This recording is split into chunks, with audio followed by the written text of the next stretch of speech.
প্রিয়জনের সাথে ঈদ করতে ঈদ যাত্রা ইতোমধ্যেই শুরু হয়ে গেছে। ঈদ যাত্রা মহাসড়কে বিস্তারিত তথ্য জানাবো আপনাদেরকে। আমাদের সাথে যুক্ত হবেন সাভার থেকে সহকর্মী শাহিনুর রহমান। শাহিনুর, আপনি তো গাজীপুরের চন্দ্রায় রয়েছেন, মহাসড়কের পরিস্থিতি কেমন দেখছেন, যানজট বা কেমন দেখছেন, কি তথ্য রয়েছে আপনার কাছে জানাবেন আমাদের।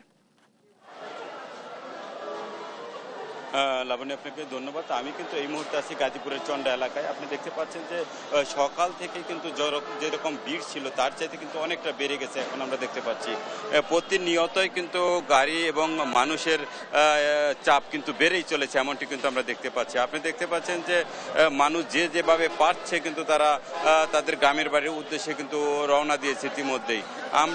আমরা যতটুকু দেখেছি যে এই সাভার, আশুলিয়া এবং গাজীপুর এবং কোনাবাড়ি এই এলাকার এই যে শিল্প অঞ্চল এলাকা, এই শিল্প অঞ্চল এলাকায় কিন্তু কিছু কারখানা ছুটি হয়, কিন্তু এই অবস্থা এখন পর্যন্ত কিন্তু পুরোপুরি কারখানা ছুটি হয়নি। কিন্তু আমরা বিভিন্ন কাউন্টারে দেখেছি যে এখানে অপেক্ষমান যাত্রীর কিন্তু প্রচুর পরিমাণে বসে আছে কাঙ্ক্ষিত গাড়ির জন্য।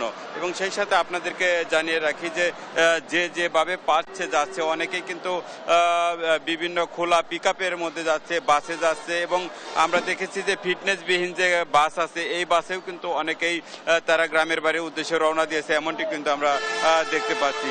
এবং সেই সাথে আপনাদেরকে জানিয়ে রাখি যে এই গুরুত্বপূর্ণ এরিয়াতে, বিশেষ করে মোড়গুলোতে আমরা দেখেছি যে পুলিশের যে কর্মকর্তা প্লাস হলো অন্য যে আছে হাইওয়ে পুলিশের এবং জেলা পুলিশের কর্মকর্তাদেরও কিন্তু আমরা দেখেছি, তারা কিন্তু দায়িত্ব পালন করছে, এমনটি কিন্তু আমরা দেখতে পাচ্ছি। এবং সেই সাথে আপনাদেরকে গাজীপুর চন্ডার যে পরিস্থিতি আপনাদেরকে দেখাচ্ছি যে প্রচুর মানুষ কিন্তু ইতিমধ্যে গ্রামের বাড়ি যাওয়ার উদ্দেশ্যে কিন্তু তারা রওনা দিয়েছে। আমরা কিন্তু হাইওয়ে পুলিশের পক্ষ থেকে আমরা দেখেছি যে ফ্রি পানির ব্যবস্থা করেছে তারা, কুমল পানির ব্যবস্থা করেছে তারা, এবং তারা যাত্রীদেরকে পানি দিয়ে তারা সহযোগিতা করছে, এমনটিও কিন্তু আমরা দেখেছি। এবং সেই সাথে আপনাদেরকে জানিয়ে রাখি যে এই ঢাকামুখী যে লেন, এই লেন কিন্তু এখন যান চলাচল অনেকটাই স্বাভাবিক আছে। কিন্তু কোনাবাড়ি থেকে গাজীপুর, চবিপুর এই এলাকায় কিন্তু এখনো যানজট লেগেই আছে, এমনটি কিন্তু আমরা দেখতে পাচ্ছি। এদিকে আপনি বারৈপাড়া থেকে চন্ডা পর্যন্ত যে লেন আছে, এই লেনে কিন্তু যানজট লেগে আছে, এমনটি কিন্তু আমরা দেখতে পাচ্ছি। এবং সেই সাথে আপনাদেরকে যদি জানিয়ে রাখি যে এই এলাকায় কিন্তু অনেকেই দেখছি যে মোটর সাইকেল নিয়েও কিন্তু তারা গ্রামের বাড়ির উদ্দেশ্যে রওনা দিচ্ছে, এমনটি কিন্তু আমরা দেখতে পাচ্ছি। এবং সেই সাথে আপনাদেরকে একটু জানিয়ে রাখি যে এখানে কিন্তু ঢাকা টাঙ্গাইল মহাসড়ক এখন পর্যন্ত মানুষ কিন্তু নির্বিঘ্নে যেতে পারছে। এবং অনেকের দেখেছি যে আপনাদেরকে যদি আমরা দেখাই যে দেখেন এই যে খোলা পিকআপের মধ্যেও কিন্তু মানুষ যেভাবে পাচ্ছে, যে পণ্যবাহী গাড়ির মধ্যেও কিন্তু উঠে তারা তাদের গ্রামের বাড়ির উদ্দেশ্যে যাচ্ছে, এমনটি কিন্তু আমরা দেখতে পাচ্ছি। এই ছিল আমার কাছে গাজীপুর চন্ডা এলাকা থেকে। আমি এখন চলে যাব স্টুডিওতে লাবণীর কাছে। লাবণী। ধন্যবাদ শাহিনুর আমাদের সাথে যুক্ত থাকার জন্য। দর্শক, গাজীপুরের চন্দ্রা থেকে ঈদ যাত্রায় মহাসড়কের কি অবস্থায় সে ব্যাপারেই সর্বশেষ তথ্য জানাচ্ছিলেন আমাদের সহকর্মী। দর্শক, আবারও ঈদ যাত্রা মহাসড়কের তথ্য জানাবো আপনাদেরকে। এবার আমরা চলে যাব নারায়ণগঞ্জ এবং টাঙ্গাইলে যুক্ত হবেন আমাদের সহকর্মী বিল্লাল হোসেন এবং আতিক রহমান। আমরা প্রথমেই চলে যাব নারায়ণগঞ্জে, সেখানে রয়েছেন সহকর্মী বিল্লাল হোসেন। বিল্লাল, ঢাকা চট্টগ্রাম মহাসড়কের চিত্র কেমন দেখছেন, যানজট রয়েছে কিনা, কি তথ্য রয়েছে? অসংখ্য ধন্যবাদ। ঢাকা চট্টগ্রাম এবং সিলেট এই দুটি মহাসড়কের নারায়ণগঞ্জের অংশে আজকে সকাল থেকে কিন্তু যাত্রীদের উপচে পড়া ভিড় ছিল এবং বেলা যত বাড়ছে মানুষের চাপ কিন্তু আসলে ততটাই বাড়ছে এবং এই চাপ আজ রাত পর্যন্ত থাকবে, এমনটাই কিন্তু আমাদেরকে পুলিশের পক্ষ থেকে জানানো হয়েছে।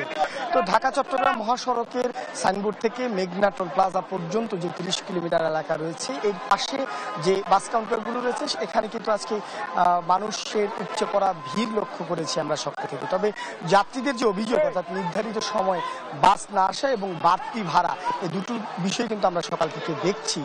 যদিও বাস নির্ধারিত সময় না আসার কারণ হিসেবে পুলিশের পক্ষ থেকে বলা হয়েছে যাত্রাবাড়ি শনি যাত্রা এদিকে হাট থাকার কারণে ঢাকামুখী লাইনে যে বাসগুলো রাজধানীর দিকে প্রবেশ করছে সেই বাসগুলোকে ছেড়ে দক্ষিণ পূর্বাঞ্চলের দিকে যাতায়াতের জন্য আসতে অনেকটা দেরি হচ্ছে।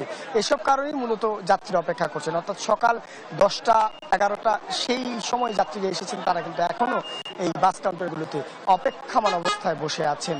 আর এছাড়া বাড়তি ভাড়ার যে বিষয়টি, অর্থাৎ যেই গাড়ি ভাড়া স্বাভাবিক সময় দূরপাল্লার জানে 300 থেকে 400 টাকা থাকে, সেটি কিন্তু আজকে 500 থেকে 700 টাকার মধ্যে। তো এই অভিযোগগুলো কিন্তু আমরা যাত্রীদের কাছ থেকে পেয়েছি। তবে ঢাকা চট্টগ্রাম এবং সিলেট দুটি মহাসড়কের কোথাও কোনো ধরনের যানজট নেই। শুধুমাত্র ঢাকা সিলেট মহাসড়কের তারাবো বিশ্বরোড, বরাবো এইসব এলাকাতে একটু থেমে থেমে যানবাহনগুলো চলাচল করছে। তার কারণ হচ্ছে 2 লেনের সড়ক এবং এখানে প্রচুর পরিমাণে ইজি বাইক চলাচল করে। এসব কারণে এই এলাকাতে একটু ধীরগতি রয়েছে। এর বাইরে আসলে তেমন কোনো ধরনের যানজটই নেই। তবে যাত্রীরা যে ধরনের হয়রানির শিকার হচ্ছেন সেই বিষয়গুলোকে মাথায় রেখে নারায়ণগঞ্জে জেলা প্রশাসনের পক্ষ থেকে ভ্রাম্যমাণ আদালত পরিচালনা করা হবে, এমনটা কিন্তু ইতিমধ্যে আমাদেরকে জানানো হয়েছে। সার্বিক দিক মিলে সব মিলিয়ে বলা যায় যে এবারের ঈদ করতে যারাই রাজধানী ছাড়ছেন তারা কিন্তু আজকে সকাল থেকেই সড়কে নেমেছেন এবং বাড়ির পথে রওনা হচ্ছেন। এই ছিল আমার কাছে দুটি মহাসড়কের সবশেষ। ধন্যবাদ বিল্লাল আমাদের সাথে যুক্ত থাকার জন্য। দর্শক, আমাদের সহকর্মী বিল্লাল জানাচ্ছিলেন ঢাকা চট্টগ্রাম মহাসড়কের চিত্র। দর্শক, ঢাকা টাঙ্গাইল মহাসড়কের চিত্র জানাতে আমাদের সাথে যুক্ত হবেন সহকর্মী আতিক রহমান। ধন্যবাদ আপনাকে। আপনি জানেন যে ঈদের বাকি রয়েছে আরও 2 দিন এবং শেষ সময়ে ঈদ করার জন্য নারীর টানে ঘরে ফিরছেন উত্তরাঞ্চলের যাত্রীরা। এবং আপনি জানেন যে সকাল থেকেই কিন্তু অনেকটাই যানজটের মধ্যে পড়তে হয় এই অঞ্চলের যারা যাত্রী রয়েছেন।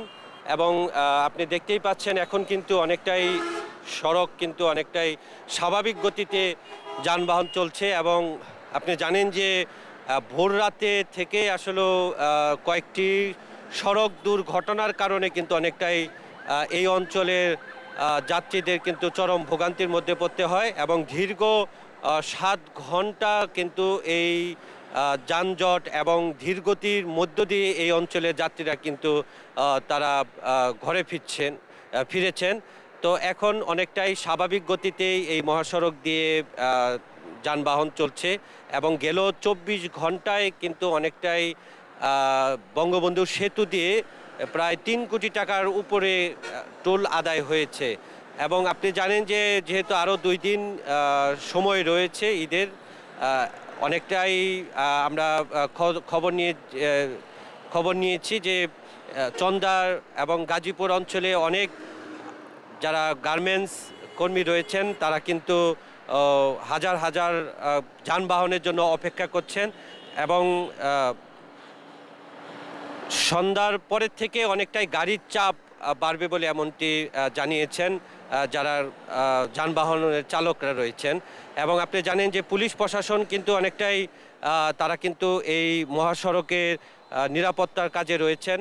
এবং তারা বলছেন যে এবার ঈদে তাদেরকে নিরাপত্তার মাধ্যমে এবং কোনো রকম যানজট বা ছাড়াই কিন্তু তারা তাদেরকে ঘরে ফিরাবেন। তো এই ছিল আমার কাছে ঢাকা টাঙ্গাইল মহাসড়ক নিয়ে। ধন্যবাদ আতিক আমাদের সাথে যুক্ত থাকার জন্য। দর্শক, ঢাকা টাঙ্গাইল মহাসড়কের সর্বশেষ তথ্য জানাচ্ছিলেন আমাদের সহকর্মী আতিক রহমান।